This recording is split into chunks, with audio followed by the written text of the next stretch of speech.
What's up, JS350JP in the house talking to my homeboy about some things. Anyway, you guys listen. Okay, go ahead, man. Okay, so this is my thing. And I was telling one of my boys about this the other day. We was talking on the phone.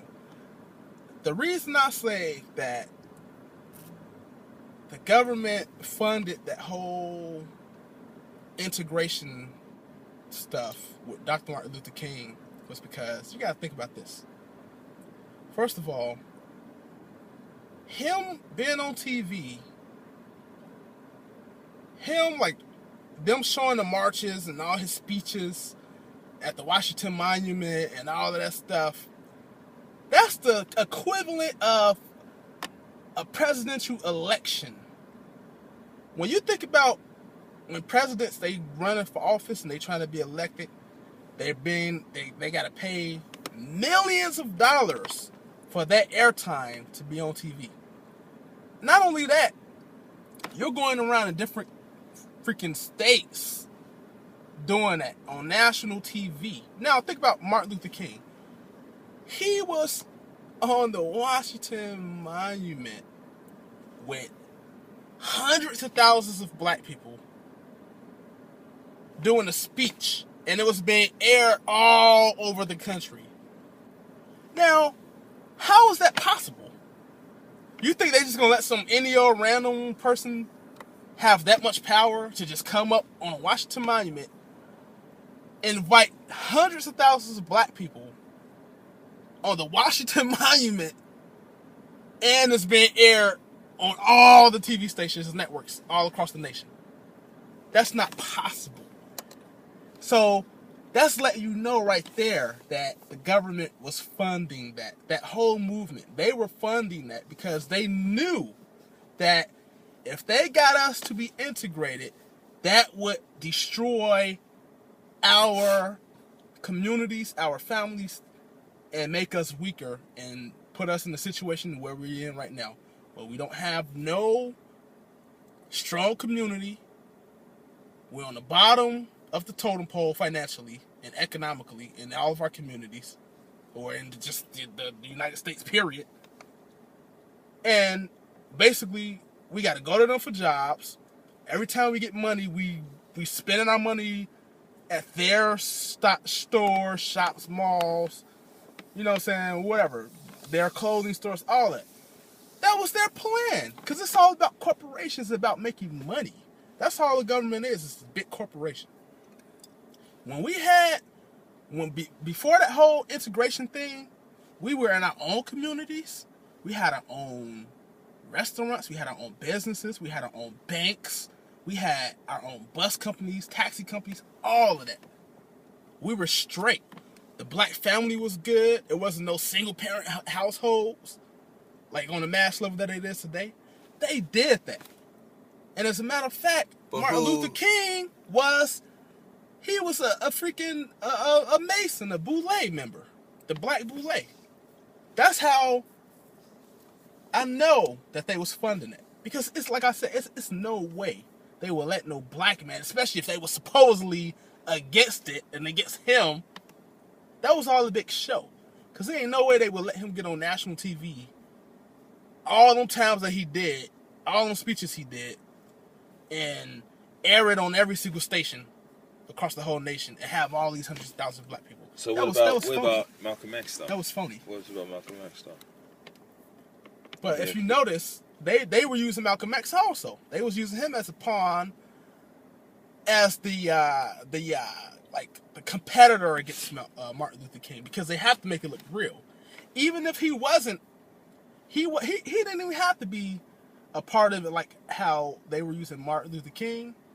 Maybe Malcolm X wasn't being paid to do that, but he was playing into the whole scenario because, like I said, it's just like a presidential election.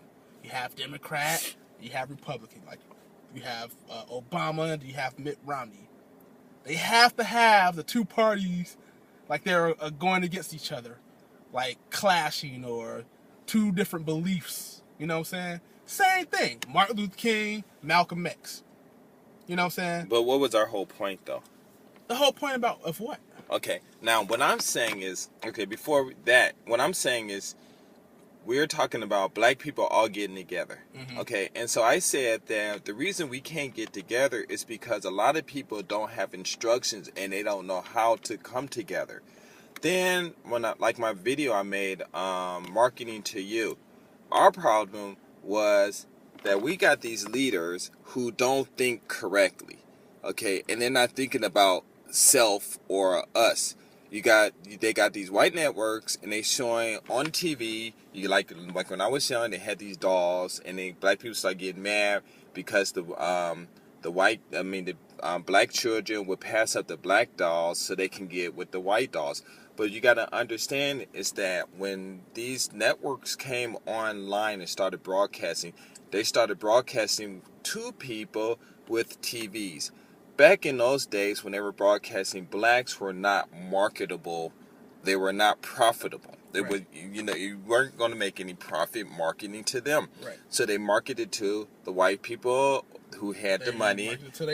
Exactly. And everything that they put on TV was the same stuff that they talk in their houses, Right. but they're putting it out there. So then when the first black families started getting TVs and they turned them on, all they saw was these white people showing us how they quote unquote live at home, Right. and what they're saying, and then because it looks good, to our children and to us, and it feels good, and it makes us feel good, then these kids want to have that same feelings, so they do that. And then you get the black people saying, well, they go to these white-owned corporations, these white-owned networks who've been doing that. You said it right, corporations. Corporations. I'm going to go back to that. Who was doing that because they were already doing it before the first black person even got a TV, unless a black man created TV, which I don't know about that. But, if it's true, then I don't know. But anyway, what I'm saying is, instead of our leaders saying, hey, black people, we're watching their TV, and what they're doing on TV is perfectly fine in their world. Right. But it's not helping us in our world. Right. So what we want to do is we want to have a black-owned TV network so that we can show what's going on in our homes, the rich, the poor, the middle class, the poor, everyone, so that we can see what's going on in our homes, and other people are going to watch it too. And so we need some money so we can collect it and put it together and open up our own network so we can advertise our own black dolls, and talk about our own curly hair, and how beautiful our hair looks when it's standing up on it. When we pat it, it's soft. Our beautiful skin, and the stuff that we talk about at home. But instead of doing that, they went and tried to force these white people to put black stuff on theirs. No. And then what happened was the white people were like, no, fuck you. I don't want to do it. Because this is my shit. This is my shit. But then black people got mad and started doing it. And then the white people like, okay, fine. We're making money. And they want to put it, okay, we'll do it because we're going to make more money. Exactly. And so that's what my point was. Yeah, so I understood your point. Right. And so that's what they're doing. So now they got white TV and they got black TV, and all this money that's coming in is going to them. Right. And that was planned, though. That's the point. What you're saying is absolutely correct. But what I'm saying was that was part of their plan originally in the first place. It wasn't that black people said, oh, I want to just do this and I want to do that, or I want to be a part of their stuff. No. Everything, like you said, and like I said, I was going to go back to this, it's a corporation. It's about profit. They already knew that we were an untapped market, and they have to find some kind of way to bring us into the fold where they can get our money. Because like I said, we were separate. We had our own everything. We had our own, even TV networks back then. We had our own movie companies, basically, like where we produced our own films and everything, our own record labels. We had that prior to integration. You know what I'm saying? So they were trying to find a way to disassemble that and to bring us into their society so they can break our stuff up and get our money. It's about money. It's corporations, and they were planning that But they had to make it look like it wasn't planned and that they used a couple key token Negroes and a small group of us to actually make it look like we was trying to fight for that. But in reality, Black America as a whole, on a whole level, wasn't trying to do that. That's why that's all they focused on when you see that whole integration movement. All you see is Dr. Martin Luther King, or like the little marches they were having. That was a little small segmented piece of Black America. That wasn't Black America on a whole mass level as a community. They was doing that, man. They was orchestrating that whole thing. Because they had a goal, and the goal was to get us to basically being integrated into their society so they can make money off of us. But, that's exactly what it was. Okay, that's but what they did. At that time, we had, what leaders did we have? We had other leaders. If there weren't any black people at that time who were smart enough to say, hey, you know what, to the government, we don't want to be integrated. It was. Okay, but they lost. Yeah, something happened because they lost. You know why they lost? Why? Because the majority rules. And you know who the majority was? Who? Them motherfuckers, the white people with the money. They're not going to give airtime to something that's going against their agenda or their plan. Yeah, exactly. The people who got the airtime was the people who was going along with their agenda, with their plan, which was who? Dr. Martin Luther King. Okay, but his followers. Okay, but what I'm saying is that sure, they had the advantage of mass communication. Right. Okay, but what I'm saying is that there was basically, I guess it must have been true or whatever. But what I'm saying is there should have been some responsible black people in some neighborhoods who should have said, hey, we don't want this. That's what it was. And they should have went to Congress and they could have pressed that no. And they could have got to now, I'm not saying they did. No, but I'm saying that some even people, if they did do that, I'm agreeing with you. What I'm saying is, even if they did do that, which they were doing that, it was a whole bunch of people that was against that, like the Black Panthers. You had the Muslims. You had a whole bunch of different movements that was against that whole Dr. Martin Luther King and integration, because they knew exactly behind the scenes, they knew what was going on. well, But they knew that all they were showing America was this little segment of what they, wanted to portray, that we wanted to be integrated. No, okay, that was bull. I understand that, but what I'm saying is, at some point, the majority rules, though. But at some point, that even though they had that integration, they didn't integrate all black people into all segments of white.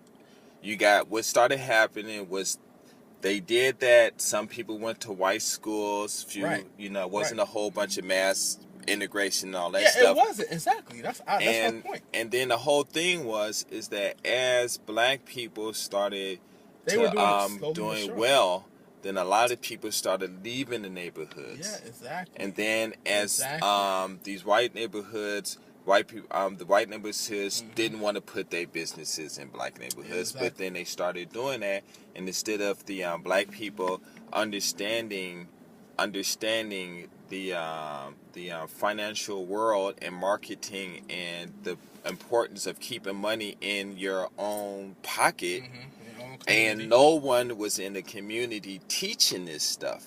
Because what I'm saying is, I understand exactly what you're saying, and what you're saying is right. But what I'm saying is, there has to be a point where something isn't being done. And what I think it is that there are a lot of us who are not getting proper instruction. And that example that you said, if you told somebody to go over there, open the door, and because there's $100, a lot of people won't do it. But why won't they do it? And then the whole thing is, I'm saying is, you have to instruct them how to think about even actually getting up and actually walking over there. And then you have to teach them, well, when they get that $100, what they're going to do, what they should do with it, and what they are capable of doing with this $100. And then you got to make it real to them. so that it would make them get up and say, oh, okay, now I understand. And so what I was saying about my videos was that I made the Do You Love Black Men videos, so not so that guys can date Japanese women. It had nothing to do with that. I made it so to let them know that, hey, you have to wake up and understand that the world does not hate you, because if these guys, black men in America, I know there's a lot of black people who don't care, but still the fact is a lot of us, and even not even black people, a lot of people in America had this thing that people hate them for some reason. And so I'm showing them that, hey, just a little light, that there are some people out here who appreciate you, who will say hi to you, and just saying hi can could do wonders for a lot of people. And then I said, you kids in junior high school, you have to study. But that ain't telling them anything, because their teacher's telling them the same thing. But then you have to instruct them on how to study and what they might be doing that's incorrect. So I tell them, you go to the school and you start reading and you get these words, these vocabulary. Why are they teaching this vocabulary when the teachers should be teaching black kids should be taught in the language that they understand? Because if they're taught math, English, history in the language that they understand, they'll be able to comprehend it, because they can learn in words later.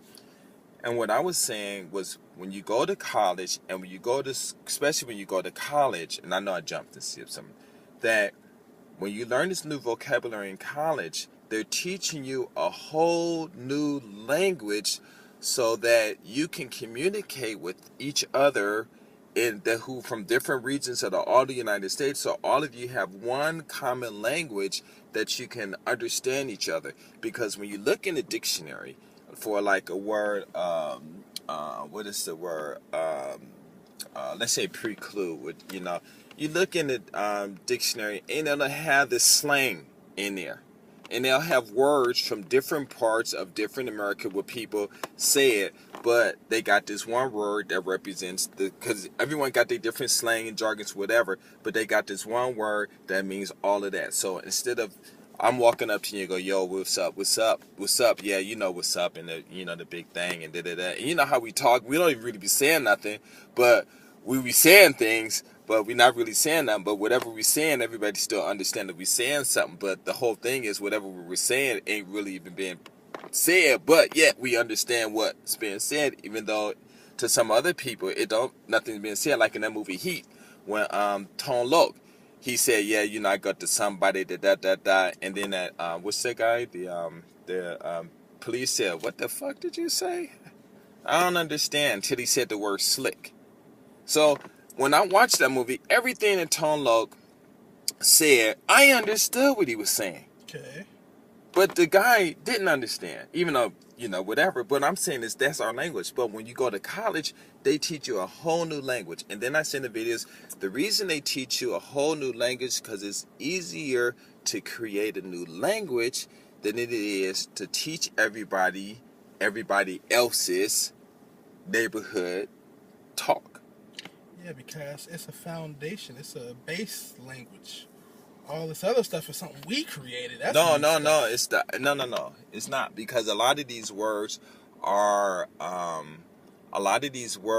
even when you're in white neighborhoods and stuff like that, and when they parents before this education, you gotta remember, education wasn't freely given to everyone. It was only for a few people. Right, I understand that. And the language. So when you have people in England, you got people in England who are white that just talk this what educated, quote unquote educated people would say, this garbage English. What the hell are you talking about? Speak English, speak proper English. And what they're talking about is speak that mutual language that's taught in school. So when I told these young kids on the videos, I said, listen, when you go to school and you learn this language, please learn the language, because it's important, because it's only for one reason and one reason only, so you can have effective communication, because it's going to be too difficult to tell everyone to translate everything that's coming out your mouth, because people are not going to understand it. Right. Okay? And so I said, that's all you're doing, is you just learning another language. But I had to instruct these kids and make it and show them in their heads what's going on, because these kids are like, why I need to learn this language and why I need to learn this, and this is just too difficult. And then I said the only reason that white kids learn this language before you do is because their parents are working in these professional places, and they're using the language that they talk at home at work. They're using it at home.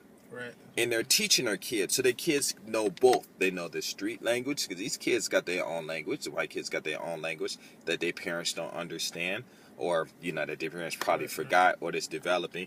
And then they do it. But when black people that work in these professional organizations and stuff and use that language, they don't come home and teach it to their kids, which is ignorance on black people's part. They know the language, but they don't use it at home. So that's what that's where the advantage for these white kids is, and then what white children are. So that's what I tell them.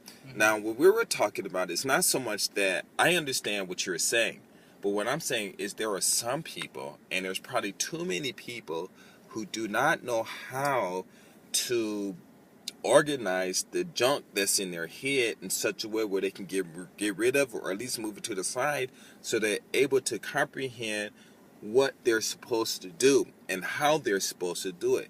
So when I get these letters later on saying, these kids saying, GS350, thanks for your video. I'm in college. I'm graduating with my BA.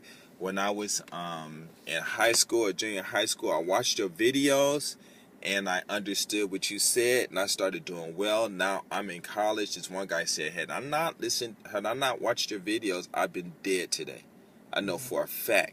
And what I'm saying is, why is it that he had to wait for my videos and watch my videos to straighten up his school when his parents and the teacher are telling them?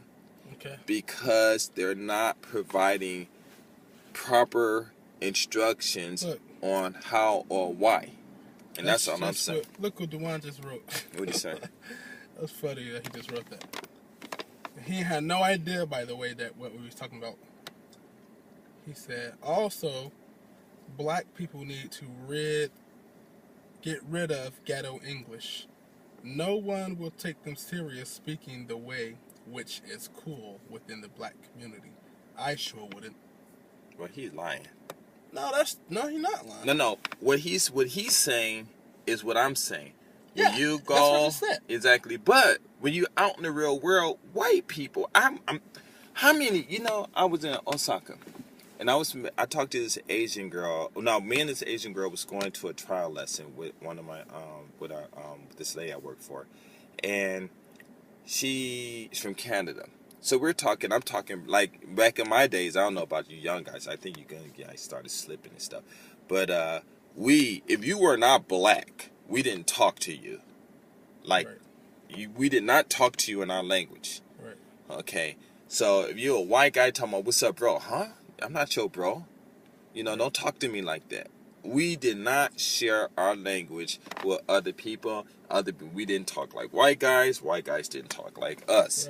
Right. So we had this different type of communication, but we understood what each other was saying. And if we didn't, then we had to say, this is what you say to me. And don't say this to me, and you say this. When I was coming up. Now, everybody's speaking our language. And that girl, integration.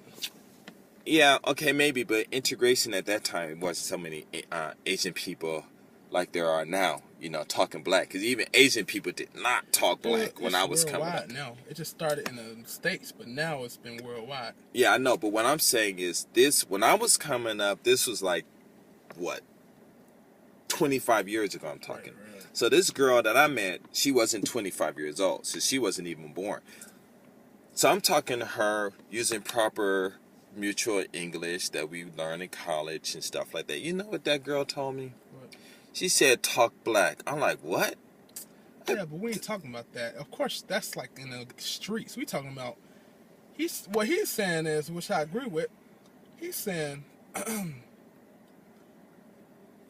on a professional level, he's saying that we need to get rid of We don't need to get rid of. I'm not saying get rid of. You know, but that's what he's saying. That's not. That's what he's saying. But he's saying, as far as when it comes to business, we need to get rid of it or learn. Yeah, as a matter of fact, I'm gonna just say he's saying get rid of it. Period. Because if you growing up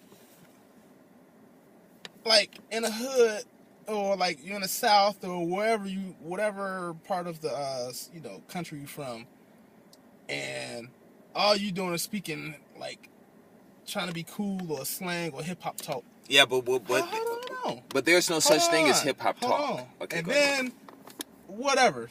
I'm just saying hip hop because that's. But that's the misnomer. You should use that. Whatever, just slang. Okay. And you trying to go get a job. Or even if we had our own businesses, right? We have our own businesses in our own communities, and you get a job at our own businesses. We ain't gonna even say in the white communities. And I come to the grocery store, or an elderly woman goes to the grocery store where you working at, or to wherever, shop somewhere, or a 40-something-year-old man goes to the grocery store, or elderly woman, or whoever. They not gonna want to hear you talking all crazy. You know what I'm saying? Like talking like Ebonics or ghetto. But they want you to be able to learn how to switch to talk professional. No, they're not. Yes, they will. No, they're not. Because a black person, like that. A black person that's 40 years old that goes into a store when I was young, if they even had that type of education, the only thing they would want you to do is talk to them in a respectful way. That's what I'm talking about. That's what I'm saying. Well, you're not. Well, in a respectful way, and you can. And there are all Ebonics is not disrespectful, but all slang is not disrespectful. No, I didn't say all it was. I know, but what I'm saying is you're saying get rid of the slang, but what it is, the reason we have a lot of the slang that we have is because of lack of vocabulary. And that's all it is, because of lack of vocabulary that they can't use we don't have. That's not what I'm saying. Okay, no. I understand what you're saying, but you're saying get rid of black. Don't tell me what I don't understand. No, you don't, because I'm going to tell you why. I'm going to give you a perfect example why I'm saying you don't. I'm not talking about words and vocabulary. I'm talking about sound. That's what I'm talking about. Sound. I'm not saying what the word we're saying necessarily. I'm saying the sound, how we saying it. For example, you go to Atlanta, right? Even people from Atlanta. Think about this. You know Outkast, right? Yeah. What's some other rappers that's from Atlanta? Like just back in the day. Yeah, I know. Yeah, I remember. They country, they country, but they still speak like I don't want to use this word. This sounds like too much. But they still have like eloquence about their speech, the way they speak, especially like Andre 3000, right? He still sounds proper, like a gentleman. You can understand what he's saying. But nowadays, it's like people in Atlanta, y'all, I can't even do it. I'm gonna try to imitate it, but I can't even do it because it's so ridiculous. Okay, go ahead. You know what I'm saying? Like, hey, Shawty, what you talking about there? Like, some just, like, what? Like, what are you saying? But if you live in the neighborhood, you'll understand it. Yeah, but what I'm saying is, it's people who do live in the neighborhood and they don't even understand it. Because I know people. I was living in Atlanta. And there's people that even live in Atlanta. But vocabulary, like, language always changes. And that's not even the point. Does. But I'm saying it's the sound, the way they're saying it. Because this is what's cool right now. So now, okay, this is the talk of the moment that everybody but you're talking about like.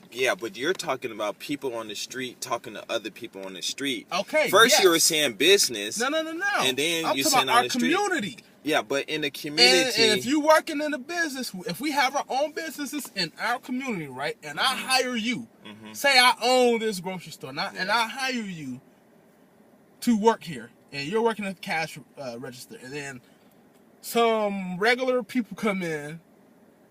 They're not hip hop. They ain't young or nothing like that. Even if they are young, if you're at work, I expect you to talk professionally. You don't gotta talk like white. That's not what I'm saying. But just talk to where I can understand you and talk respectfully. You know what I'm saying? To your customers. Okay, but you have to. That's all I'm saying. But what you have to understand is that a lot of people who go to jobs for their first time or they're looking, they do not get proper education on how to even go through a proper interview. Exactly. But even college students don't even really know how to do that. But that's my point. And then they don't know the words. So in other words, what I'm saying, what you need to, what you should say, or what you should do as a business owner is what they do in Japan. They get these people to come in here. And these kids nowadays do not speak proper Japanese at all. Yeah, they go in there and they go oha in the store. And they are not going to do that. You know why they're not going to do that? Because when they get hired, those companies teach them the words and teach them what they're supposed to say to the customer. So if you got an employee who's speaking this slang that you don't like, it's your fault because you're supposed to teach them. No. It's your fault. I'm not saying no to that. What I'm saying is this is not my fault because, yeah, you do have a program, like a training program. Everybody have that.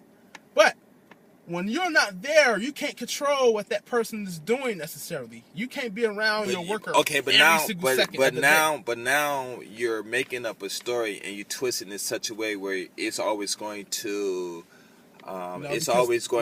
agree with you saying. No, what I'm saying is if you have a proper training thing, and if you are you should interview that person and make sure that person that person is competent, and that you have complete competence, that person is going to do a competent job. Then you teach them, and that person is going to do it. And then if that person makes a mistake and say something in such a way that you don't like that language, and it's going to get back to you because of the customers, then you go back and you talk and you discipline that person and whatever. And you tell this person, listen, you're working in this company, you want this money, I'm paying you well, this is how you talk, do not use that language in this store. Now, key word. Now that goes back to what he said. That's why he's saying also black people need to get rid of ghetto English. And then what language we're going to learn? Because that ghetto language comes before that college words. I mean, you ain't talking about no college. You ain't talking about college. I'm not speaking ghetto English right now, but you can still understand what I'm saying. But what I'm saying... It ain't perfect. It's not college. I'm not speaking perfect English right now. Okay, but you can still understand what I'm saying. Okay, but what I'm saying is that language that you said in Atlanta is language that those people in those neighborhoods good. If they create it, it's good because they need to create it. They need to write books. They need to make videos, and people are going to buy that stuff. Okay, whether you believe it or not. Exactly. It's entertainment. And it's okay. Keyword, entertainment. But entertainment is hood entertainment. But it's still... It's ratchet entertainment. But it's still bringing in billions of dollars. Yeah, billions. It's bringing in billions of dollars, but that's not... Yeah, that's for that. That's good. Okay. But what is it doing to us as a whole, though? But if it's bringing and it ain't bringing in billions of dollars for them. It's bringing in billions of dollars for the the white man who controls and owns them. Yes, No. If you get black people out there, these kids that's creating this language listen. If these kids are creating this language in the neighborhoods, and I'm talking about the language before they even get to the music part. I mean, these kids, when they create a whole new language, they got DVDs, they can make this stuff on, you got this technology. These kids can write books, and they ain't even got to be rapping. They can put it on YouTube, say, yo, what's up, blah, blah, blah, whatever, we got this new language, got this book, this CD, and people will buy it. People will buy it. And then the only reason, then when these corporations kind of find out that they can make billions of dollars by distributing it worldwide, then... Garbage. But you can't call it garbage. It is, man. Why is it garbage? Why? It is. It's beautiful. No, it's not. Why? Because, Ralph, you got to understand something, man. First of all, no one's going to use that language in a professional setting. Oh, yeah, you would be surprised. No, but yes, I lived there. I know. I know how it was. I used to go to... No. But Ralph, what you're saying, you're there. true. What you're saying is true, because there are a lot of people in professional settings who use slang. And they use that slang not because they heard some black kid use it, but they use that slang because their kids are saying it. These white kids are saying it in these wealthy... Forget white people. I'm talking about us. Okay. When I was working, I'm gonna give you 3 examples that's supposed to be professional environments, right? I was working in a call center.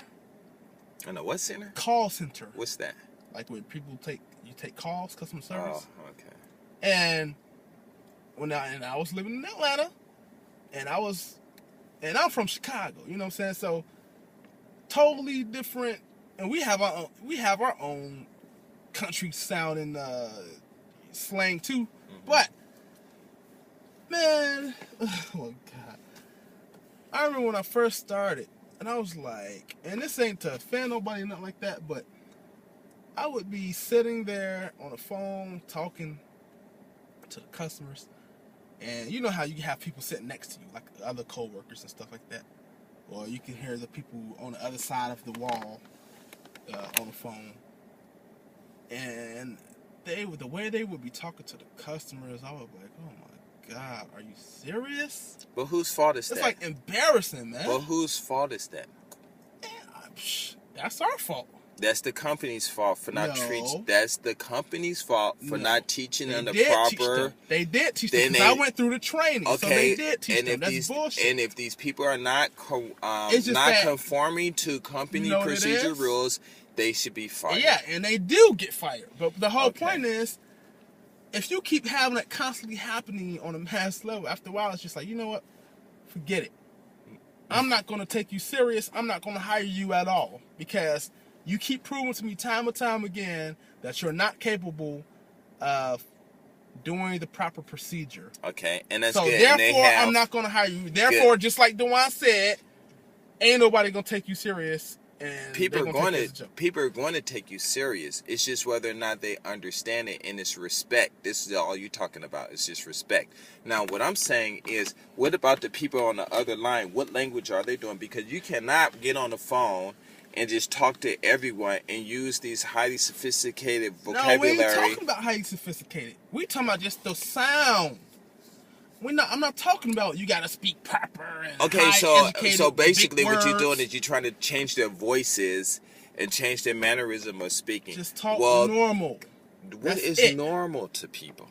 Just talking normal. We talk normal right now. No, but what I'm saying is I'm talking to you. This is not normal. I'm talking to you in such a way. Okay, so why are you talking like how you talk right now? I'm explaining it right now. Okay. I'm talking to you in such a way where there is no miscommunication. Exactly. Okay, and now wouldn't you want that on a mass level where everybody's doing that? You can understand everything, so there's no miscommunication. But what I'm trying to say is you and I are black. You and I, we are black. Yeah.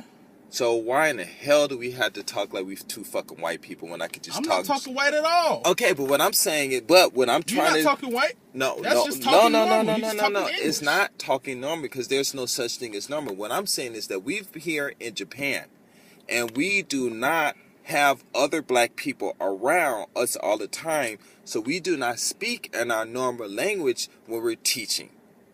And so what happens is it carries over into our conversation where we're talking. So basically, we're talking to each other like we're talking to other Japanese people. No, that's not what I'm doing. That's not what I'm doing. Okay, but that's how I talk all the time. Period. Okay, even before I came here. No, not when you're talking about, not when we're talking about other situations, because when other subjects come around, our vocabulary changes. No.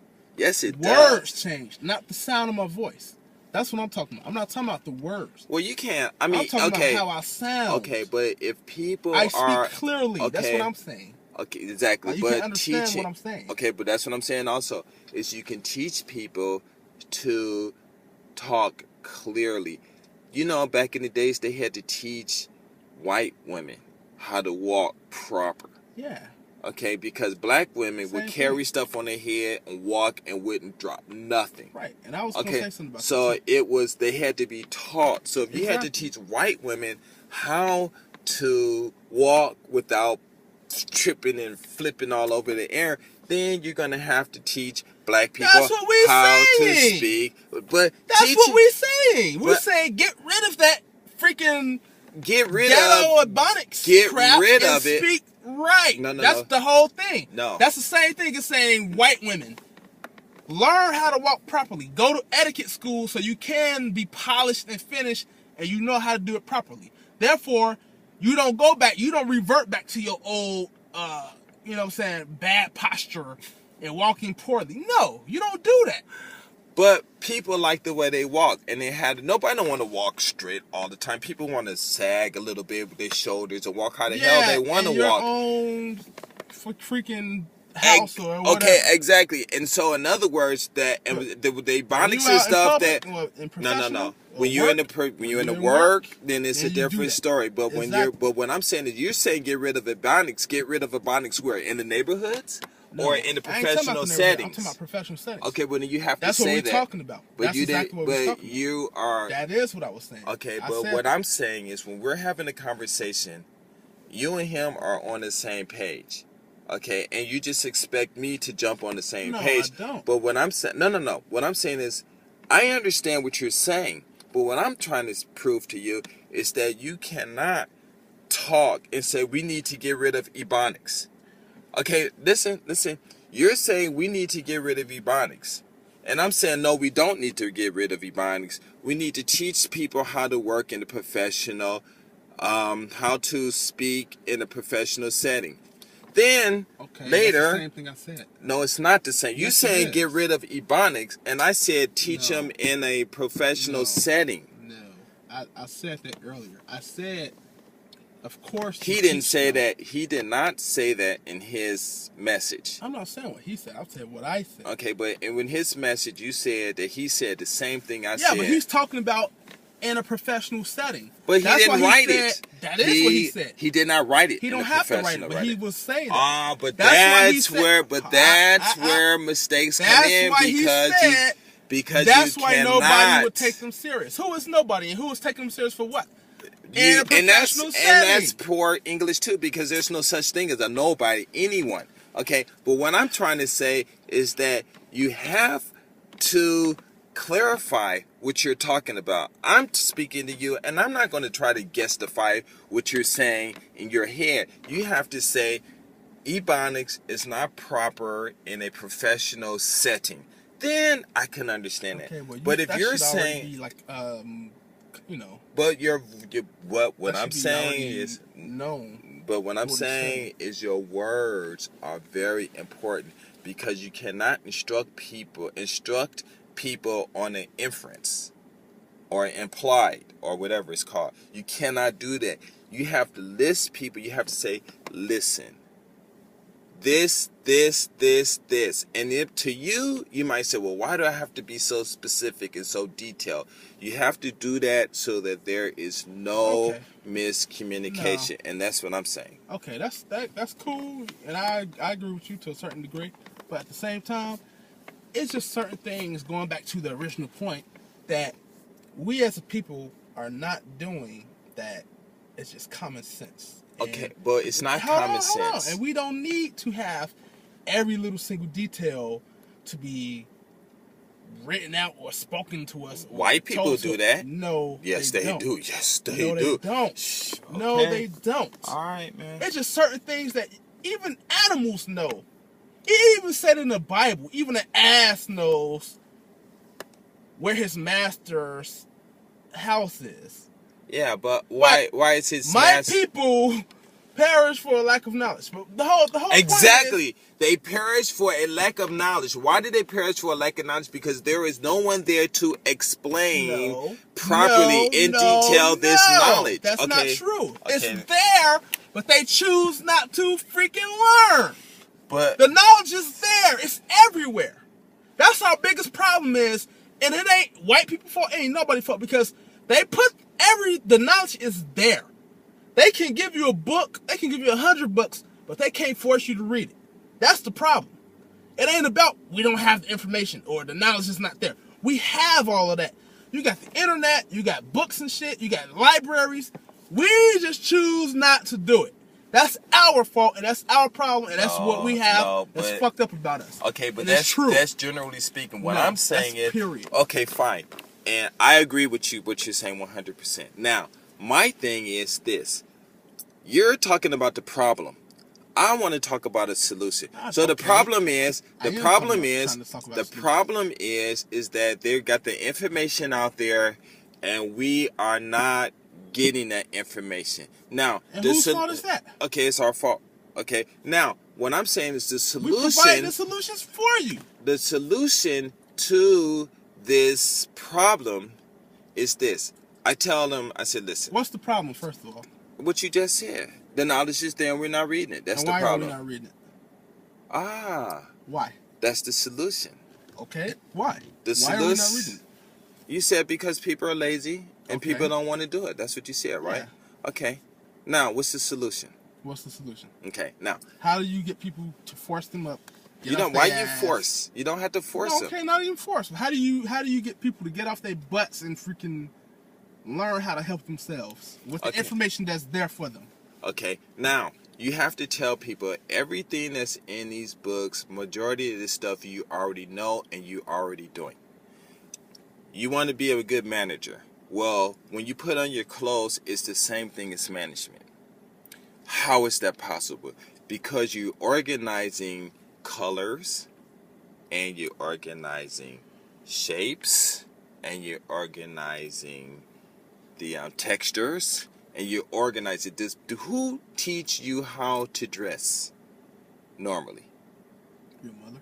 Okay, and who taught your mother? And who taught them? And who taught them? And who taught them? And who taught them? And who taught them? Eventually, there's going to be a certain way where you're going to get up and you're going to manage because things change. So when you manage on how you put on your clothes, it's the same thing as managing a business. Now, what's the difference is that you can make a mistake and you can put your clothes on funny and people are going to laugh at you like I got laughed at when I was in University High School in West Los Angeles. I think it's 1200 West Holmes or something like that avenue. I got laughed because of my fashion. But my fashion was good a few years ago, but it wasn't good then. So the management, the whole thing is if you do not properly manage a business, people are going to laugh at you and you're going to run out of business. Okay, so when you tell these kids or you tell these adults that running a business is the same thing as putting on two pair of shoes that are the same. But then when I was coming up, we used to wear two different shoes. You have a Nike and a Reeboks, or K-Swiss and the Reeboks, two different colors. And remember, we had the pants on backwards and people were wearing prison suits and pajamas and stuff. And it changed. Management. All you have to do is management. Then you say that's all management is. And then... No, hold on. Clarify that. You know who was doing that? Who was doing that? The people who were singing. No. Or, okay. I'm talking about... Doing what? Who as a whole was doing all of that stuff that you just got to say? Because I never did that. But I was in that era when that was happening too. That was happening How old were you? That was happening in the 80s. How old were you? I was probably like in grade school, like elementary school. Okay. But what I'm saying is, I went through that too, like in the 80s and the early 90s, where they was doing all that crazy stuff. But what I'm saying is, what people was doing it? Us. Black. Okay, but it doesn't matter. It do matter. No, it does matter. Okay. Now, what I'm trying to say to you is this. There's no point, no purpose for that. There is no point. Okay. So what the fuck is wrong with us? Because if you don't listen to what I'm trying to say, then you won't understand what I'm trying to say. Go ahead. What I'm trying to say is, sure, we are doing that, but what I'm saying is everything that we are doing can be applied in professional settings. What I'm saying is a kid says, I can't do a business because I can't manage it, and I don't know how to do it. But I tell a kid, do you know how to tie your shoe? Yeah. Okay. Well, how do you tie your shoe? Do you just there's an organization. Do you just make 20,000 knots? No, I grab one string and I make sure they're the same size. So you get a business, you make sure, you got one string, go be a capital, and then you got where you want to make your profit. It's the same. Then you flip it around. And I tell these kids that's all management is. Because, let's hear me out. If you go to management school, they're going to tell you the same thing, and there's no difference. The only difference that they're going to do is they're going to use vocabulary that is mutual, that everyone can understand, and it's nothing different. I was in the management class at Antelope Valley High School back in the 90s, okay? I walked into class, it was a management class, and the teacher was a white guy. Everyone in there was dressed nice, or they dressed in a suit. I was the only one that walked in there with basketball attire on, shorts, a tank top, with tennis shoes on, basketball shoes on. He wanted it to be a professional setting. That guy looked at me. I sat in the front. He looked directly at me. He said, "This is a management class. When you come here, you have to come here as though proper attire." Exactly. And I got pissed because I said, "How in the hell this motherfucker know when I'm working? I could be a fucking basketball coach. He don't know. He didn't even fucking ask me." So, and if I'm a basketball coach and I'm out there practicing with kids, why can't if my students are out there wearing basketball attire, why can't I wear the same basketball attire? Different setting. No, he said he didn't say business where everyone has to wear suits, and you didn't let me finish. No, he did not say that, and you didn't hear me out. He said that you have to wear the exact clothes, the clothes that you wear at your job are the clothes that you wear here. And he started pointing out. One guy had on some what are those, farmer suits or some shit, with the splendor and everything. He said, "What do you do?" The guy said, "Well, I'm in refrigeration." Right. He already had his own business. This other guy had a suit. "What are you doing?" This one guy was an engineer or some manager for I don't say Northrop. I forgot what's that big company. One of these big companies out there in the Mojave Desert and stuff. This other guy, everyone had their business. So I was the only one that was dressed. And I'm saying to myself, why this guy didn't ask me what was my job? Because I was in the military. What, am I supposed to come to work in my uniform? I'm not going to come to work in my uniform. Okay?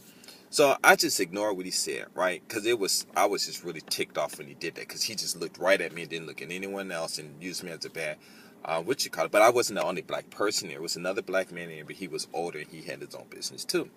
So he gave us our syllabus, and then he said, "You have to do your syllabus, and it's going to count for like majority of your grade or some crap like that." So I looked at it after class. I walked up to him and I said, "Is this what you want us to do?" He said, "Yeah." And I said, "This is really simple." And he said, "Huh?" I said, "You want us to do this, this, this, this, this, this." And I said it in front of the class and on purpose, just in case if you try to screw me, then they're going to verify. Because when I was taking calculus 2, this one, I don't know where he's from, but he tried to screw me when I didn't show work for the test and I got an A. But he didn't want to give me an A because I didn't show the work. But he said I could do it, and I verified in front of students. Okay, basically what I'm saying is, later on, I wasn't doing too much talking because I was just doing my work and I was getting B's, A's, and B's and stuff, right? So then he was so into his white man. I don't want to say he's a racist or anything, but he was so into his thing that he gave us a picture, and it was a white man sitting on a at a desk, and he must have been, it's a big desk, drafting desk, and he had a picture of his family, and he had a what is that thing called? It was a window. Okay, and the white guy, it was either a Monday or the desk was clean, and he was looking out the window. So he gave everybody a chance to answer the question, what was this picture about? The only guy that came close was that guy that worked for this this aircraft corporation. I can't think of what it was out there. The dude said something, but it was halfway to what it was. Okay, but it was a good answer, but it wasn't what it was. He was like still way off, but everybody else was like off in America when the answer was in Australia or something like that, right? So this guy, he was in like India. That's how close his answer was. But he still had to go Australia. So I'm the last one. He didn't even ask me. I raised my hand up. You know what he said? He said, what? I said, well, I'm going to give my answer. This dude looked at me and he said, why do you think you can get an answer when this guy works for this aircraft? I think it was Hughes Aircraft Company. I think it was. He works for Hughes Aircraft. He's a manager. And he didn't even come. He got halfway to it. He didn't even come close to the answer. Why do you think you can give a better answer than him? Okay? And I looked at him and I was like, oh my God. I said, you going to let me get an answer or not? He said, okay. I told him, me and all my friends, we know this. Whether it was true or not, I just said this to piss him off. I said, me and my friend know this. This is easy. It's either, his desk is clean, so it's either a Monday or it's a Friday. He's looking out the window, so that means he's looking out the window, he's thinking about something. What is he thinking about? Well, we can guess, but from the picture, it's a picture of he had a picture of his family there. I said, so what I'm thinking about is he's looking out the window, thinking about his family. Now, it's either a Monday or a Friday. If it's a Monday, then he just got to work and he's thinking about the beautiful time that he had with his family, and that time is going to make his Monday feel good. Or if it's a Friday, he's thinking about whatever plans him and his family made together that they're going to do during the weekend. I said, I don't know which one it is, but that's what it is. I said, this is too simple, and me and my friends, we talk about this all the time in Venice, and they know what Venice is, all blacks and stuff, right? Well, not all 50 Venice, but in the neighborhood, right? You know what he said? He said, did you take my class before? I'm like, no. He said, did somebody tell you the answer? I'm like, no. He said, that's perfect. That's exactly right. And no one has ever gave him the answer. Everyone else had to give him the answer. And then he asked me, why do I know? And I said, me and my friends, we talk about this stuff all the time. This is simple. Okay? So what I'm saying is, okay, anyway, that's just the story. But anyway, what I'm saying is, what he wrote in his mail, he said you need to get rid of Ebonics. But get rid of Ebonics from where? But he didn't write it. But he didn't have to. I understood what he was saying. No, but what? Okay. I understood what he was talking about. But what I'm saying is, I'm talking about when you're in your neighborhood sitting on the block, you don't need to get rid of it. Okay, I know, but what I'm saying, is, if you give those kind of instructions to people, then there are some people who are innocent, and they're not going to be thinking like that. And so you have to exactly give them the correct question, or give them the correct answer, or give them the correct instructions that leave nothing error, leaves no error, no mistakes for error. And that's all. You know, that's all I'm saying. Right, okay. Now, if this is what my point is, all I'm saying. You have many people, like I said, you had Dr. Claude Anderson, you had Louis Farrakhan, you have freaking Elijah Muhammad, you had Malcolm X, you had all these people, and Marcus Garvey, he was really the only one of the only ones that actually even did anything like on a mass level of getting people to actually work together and organize and galvanize and all of that stuff to get things done. But you have all of these people coming to you, giving you simple, clear instructions. But all I'm saying is, we don't even do it. And now it's like way past that now. It's like so far past it now. It's like we so separate and so integrated that we don't even think it's a problem. We don't even think we have a problem. No, I think a lot of people understand the problem, but they just got used to the problem, and That's they what I'm don't saying. have, and a lot of people want to get out of it, but they don't know how. No, a lot of people, they don't want to acknowledge that they do have a problem. I'm not talking about individually. I'm talking about as a whole, because I think you know we all what it know is? we have a problem. You know as what a it whole. is? That's what it is. We so separate and divided now. We don't have no collective, no collectivity, to where we can address our problems. I just feel like we all separated.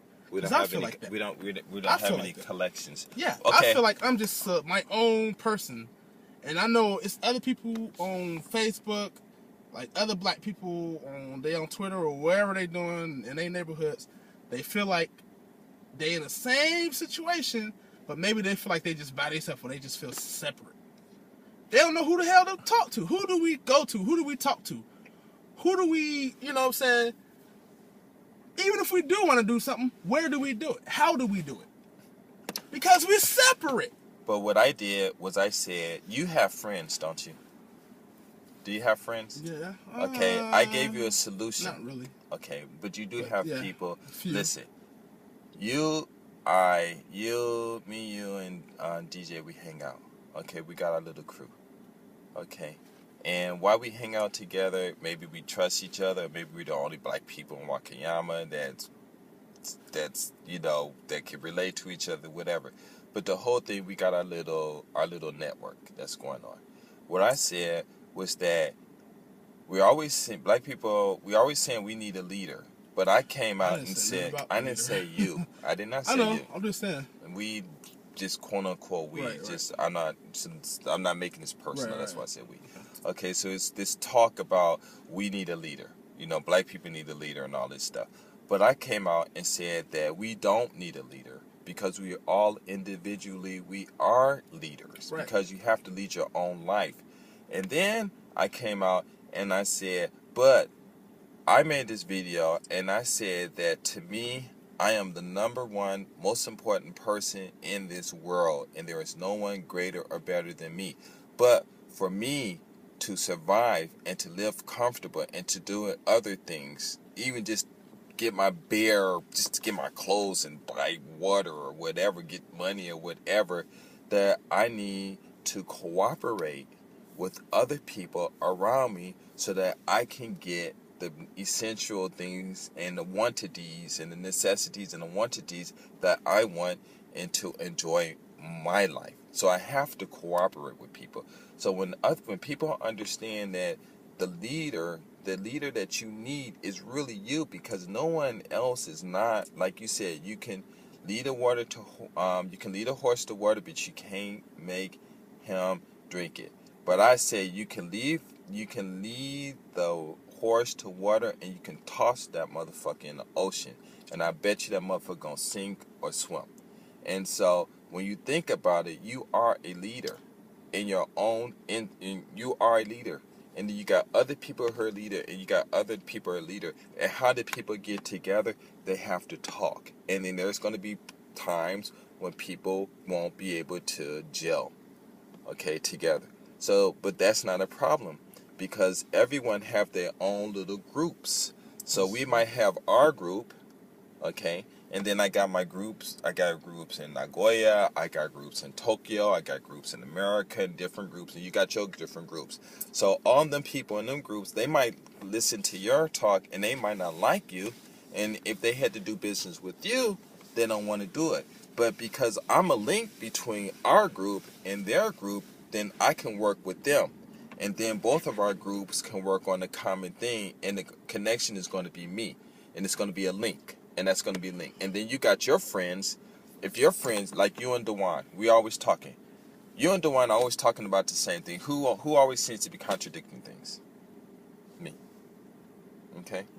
I always seem like I'm the one that's contradicting things. So then, if you and him are together, and then you got some other friends, and then I say, hey, I want to be the link in there with your friends going to look at me and say, like, what the fuck are you? We're going to he's going to be the link. So we're all going to be able to work together through those little links. So you got a whole bunch of little links like a chain, and that's how we can work together. Because that's how other groups work together. They don't work together as a whole, as one big single link. They work together as a whole bunch of little links that makes up this big chain or this big building, or one brick and then another brick that makes up this big house. And that's how we can work together, and that's how we can come together, and that's a simple solution. Okay, now you got to find these networks, of people who got their groups and who's the leader, and you got to do that. But if you're talking about everyone just coming together in one, and there's no organization. No, it is organization. No, I'm saying, but when you start creating organizations, what are you going to create? You're going to create building blocks. It's not going to be just one block. It's going to be building blocks that's going to be able to create a shelter. And then within that shelter, the defense. And then within that defense, that house, that shelter, you're going to build different things and different things and different things. So all I'm saying is that's how it is. But no one, we're always saying, of course, that's how it's done. But the point but people don't explain it like that. But that's common sense. No, you can't. But that's what I'm trying to say is you can't say common sense. You can't do that. You're going too far, because the whole thing I'm saying is, you're right. But what I'm saying is, we don't even. And you said something very important. You said you can't lead the horse to the water, but you could throw him in it, and either he gonna sink or swim. Mm-hmm. That's exactly how it is with black people. Why the hell do we gotta take you to throw us somewhere in the water, and we either gotta sink or swim? If it get to that point, that's fucked up. No, it is. That's fucked really up. fucked up. No, you know what that but that's reality, though. You know what that is? We that's don't know Katrina. who. We don't know who we That's are. That's Katrina. We don't know who we are. No, think about Katrina. Yeah, I know. Think about what happened. I know. Motherfuckers didn't leave. Who was the main people that was basically in a sink or swim situation? Yeah, blacks. Life or death. Blacks. Black people. And pretty much we were just left to die. Yeah. Everybody else got out. It wasn't left to die.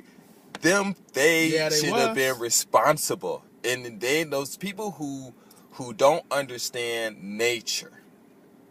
My point is, okay, yeah.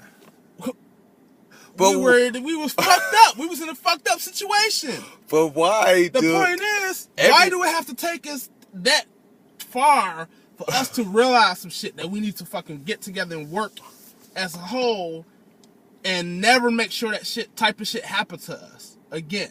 If we were because our organized, thinking is all fucked up. Exactly. If we were organized and we pulled our resources together, we can all be different. We can all have our own little,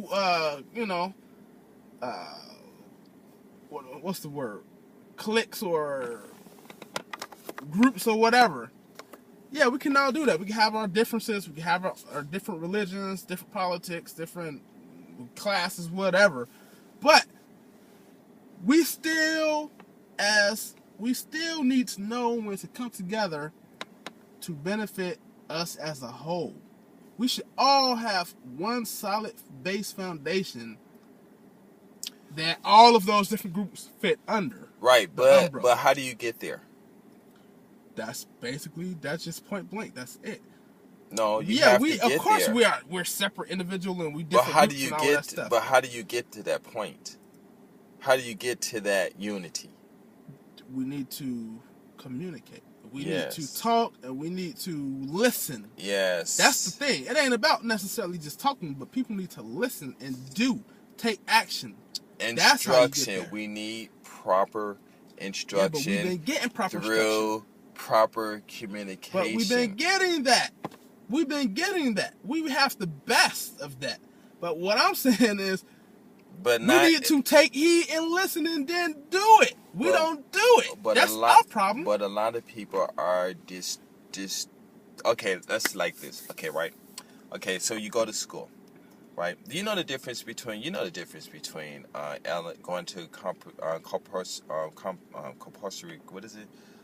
Mandatory schooling and university. You know the difference between the two? Between what? Going to compulsory school and universities. Compulsory means mandatory school from kindergarten to 12th grade in the university. The difference is when you're in compulsory school, these teachers are telling you to study, study, study. And then you got these kids resisting. That's where the instruction is. But see, the children don't understand why these teachers are telling them to study, study, study. They're saying so you could be smart, but these kids don't think they're dumb. But the whole thing is they need proper instruction. They go to these mandatory schooling so they can study different subjects. And then they're not going to, some might be interested in all of them, some might not, some might be interested in one. So let's say one student is interested in one subject that they like and they can comprehend. Then when they go to college, then that's the subject that they focus on, and they become doctors and professionals, and then they can use that field to help. And then you got other people doing other things. And so that's what these young kids need to hear. You don't go to school just to go there just to read. You go there to study a whole bunch of different subjects so you can find out which one that is easier for you to comprehend and that you can excel in. And then when you go to college, you focus on that so you can help build the blocks. And kids don't know that. Children don't know that. I just thought about something. You know what What's really that? fucked us up? Because we had that before. we did have it. We had did. that before. We had common sense. We had unity. We had self-love. We had all of that. Yes, we did. Back before the integration. Yeah. And it goes back to that. Yeah. You know what fucked us up? The integration fucked us up. The whole feminist movement fucked us up. And all of this shit, if you think about it, was things that the government introduced and they fucking made happen. The feminist movement, then integration, then drugs in the community, the war on drugs and all that crap, then gangs, and that's the gangs started because of the drugs, and then them coming in and changing our music to rap music, which is not hip-hop necessarily, but like gangster rap. They basically funded that crap because they were saying, okay, we don't want to hear positive hip-hop no more. We want you to talk about this subject.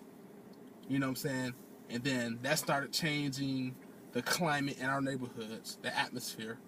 So now you got people being thugs and trying to be like... But whose fault is that? No, that's our fault because... Exactly. But that's a few people, though. You can't say...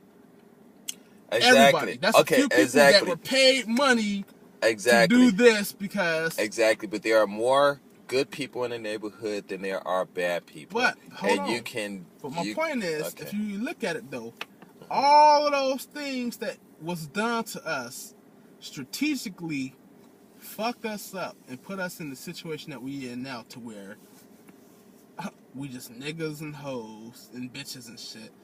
We don't trust each other. We talk about killing each other. It's like we don't respect each other's life no more. We don't love each other no more. And it's all because of, like I just said, the whole breaking up of the family home with the whole feminist movement and all that crap.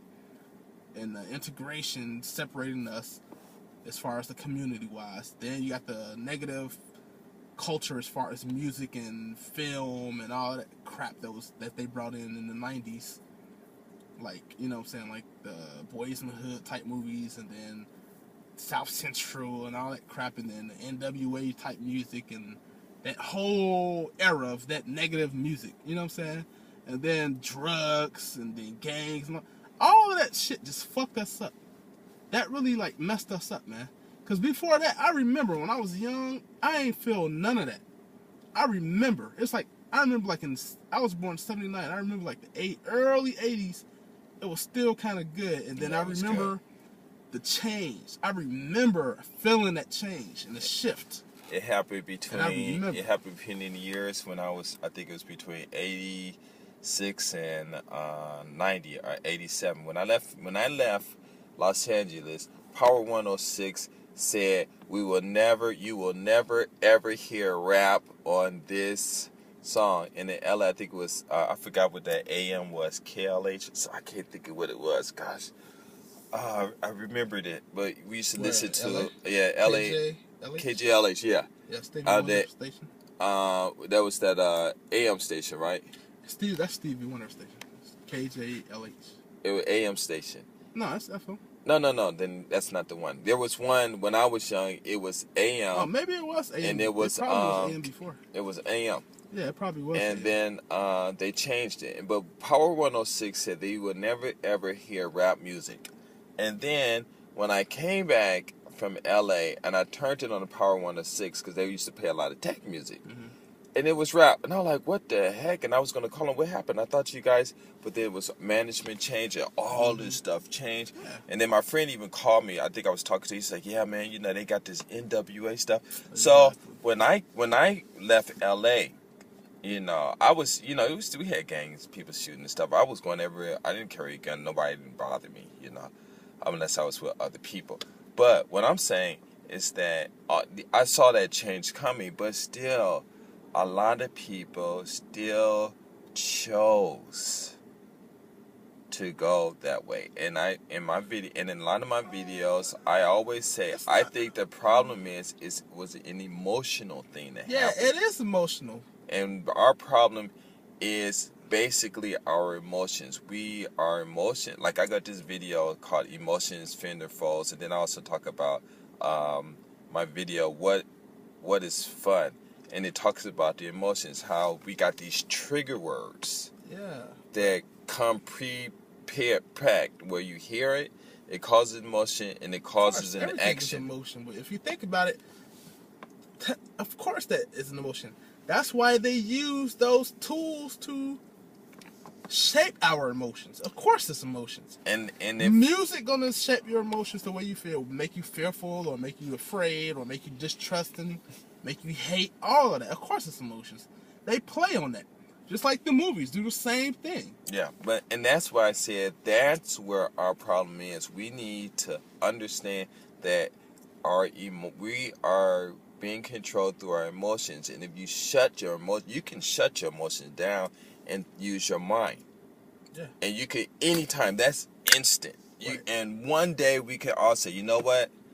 I'm not even gonna worry about my emotions. I'm gonna write this on paper. If 1 + 1 = 3, I ain't doing it. Right.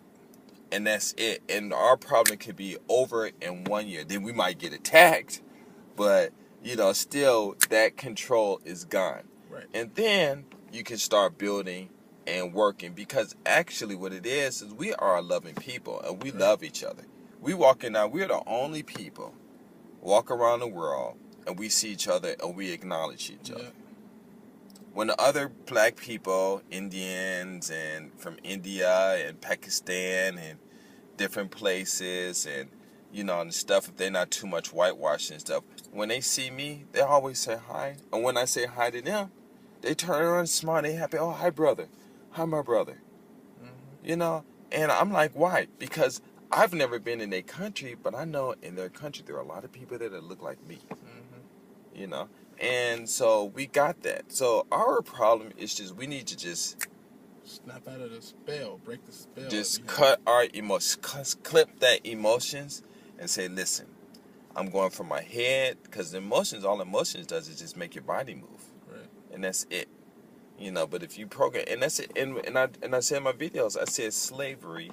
They told us in that book, that Johnny Lynch book or something, I read, that in that book, it explicitly explained how they got us in slavery, how they got control of us through our emotions.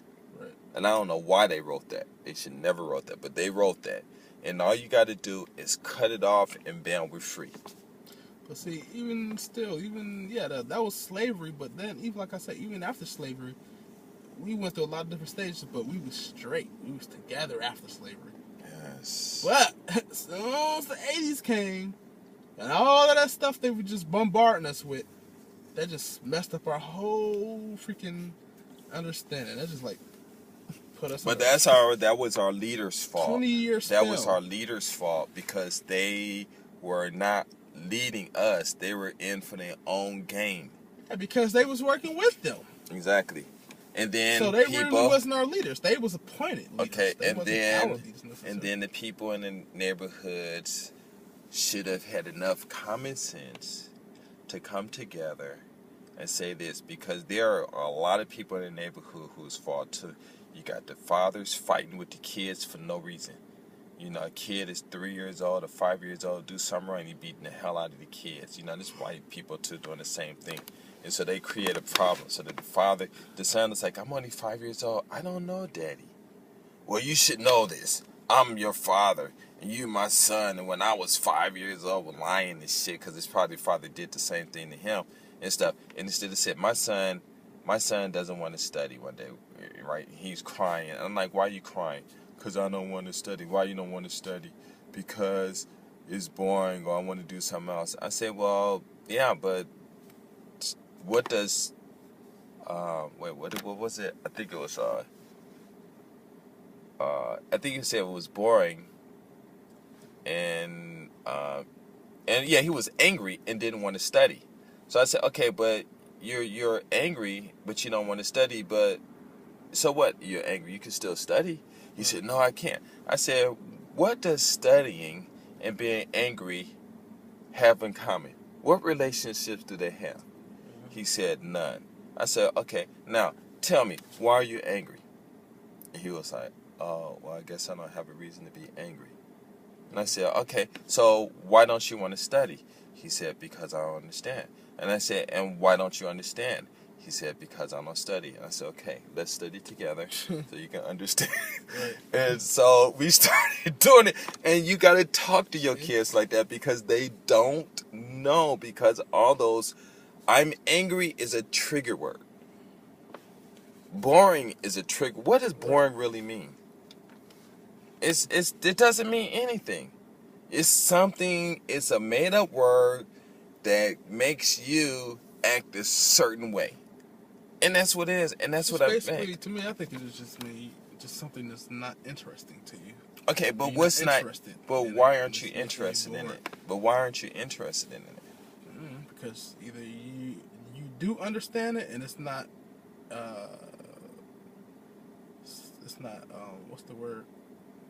And it's not